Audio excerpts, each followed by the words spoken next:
একই শব্দ যার অর্থ আমার অনুসরণ করে, তবুও কোরআনে এক জায়গায় লেখা আছে ইত্তাবা'নি। আবার অন্য জায়গায় লেখা আছে ইত্তাবা'নি। শুধু এক হরফ ইয়া থাকা বা না থাকায় কি এমন পার্থক্য হল? এটি এমন এক অলৌকিক ভাষা যার প্রতিটি হরফ নির্ভুল। আজ আমরা দেখব কোরআনের এক অসাধারণ ভাষাগত সূক্ষ্মতা। শুধু আরবি ব্যাকরণ নয়, বরং এর প্রতিটি হরফ কিভাবে বয়ে আনে গভীরতা, উদ্দেশ্য এবং অলৌকিকতা।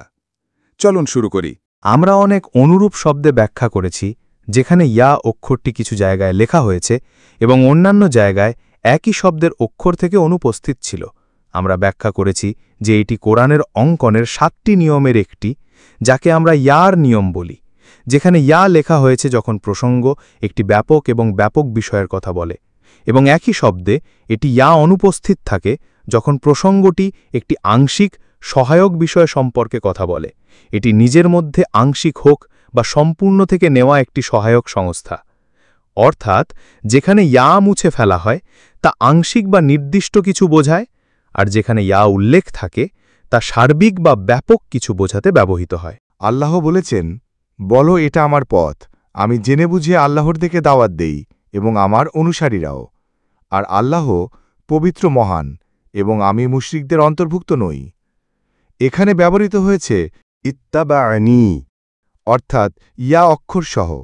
কেন? কারণ অনুসরণের ব্যাপকতার জন্য।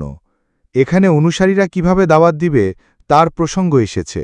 এতে কোনো সন্দেহ নেই যে অনুসারীরা ইসলাম প্রচার করে তার আচরণ এবং কাজে আরও বেশি রাসূল সাল্লাল্লাহু আলাইহি ওয়াসাল্লামের অনুসরণ হওয়া জরুরি, অর্থাৎ একটি ব্যাপক পূর্ণাঙ্গ অনুসরণ। যারা রাসূল সাল্লাল্লাহু আলাইহি ওয়াসাল্লামের পথ অনুসরণ করে তাদের দাওয়াতি কাজের জন্য একটি পূর্ণাঙ্গ এবং ব্যাপকভাবে রাসূল সাল্লাল্লাহু আলাইহি ওয়াসাল্লামের অনুসরণ করা জরুরি। তাই ইয়া ব্যবহার করে বোঝানো হয়েছে অনুসারীদের দাওয়াতি কাজের জন্য রাসূলের অনুসরণের পূর্ণাঙ্গতা ও ব্যাপকতা। অন্যদিকে সূরা আলে ইমরান 3:20-তে আল্লাহ বলেন, যদি তারা তোমার সাথে বিতর্ক করে তবে তুমি বলো, আমি আল্লাহর নিকট আত্মসমর্পণ করলাম এবং আমার অনুসারীরাও।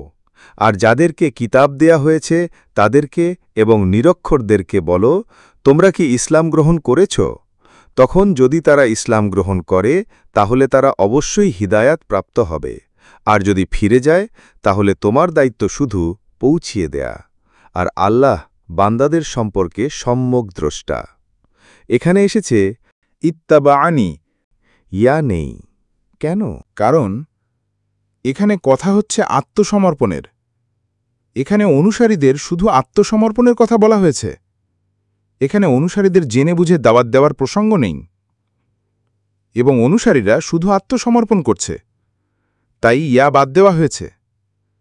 এক হরফ ইয়া থাকা না থাকার এই সূক্ষ্ম পার্থক্য আমাদের জানিয়ে দেয় কোরআন কেবল শব্দ নয়, কোরআন কেবল ব্যাকরণ নয়, কোরআনের প্রতিটি হরফই উদ্দেশ্যমূলক ও অলৌকিক। অনুসারীরা যখন জ্ঞানভিত্তিক দাওয়াত দেন তখন বলা হয় ইত্তাবা'নি, অর্থাৎ ইয়া অক্ষরসহ অনুসরণের ব্যাপকতার জন্য।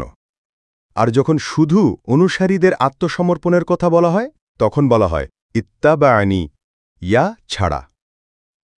এই একটিমাত্র হরফ আমাদের শেখায় দাওয়াতের গুরুত্ব, অনুসরণকারীর বৈশিষ্ট্য এবং কোরআনের ভাষার অলৌকিক নির্ভুলতা।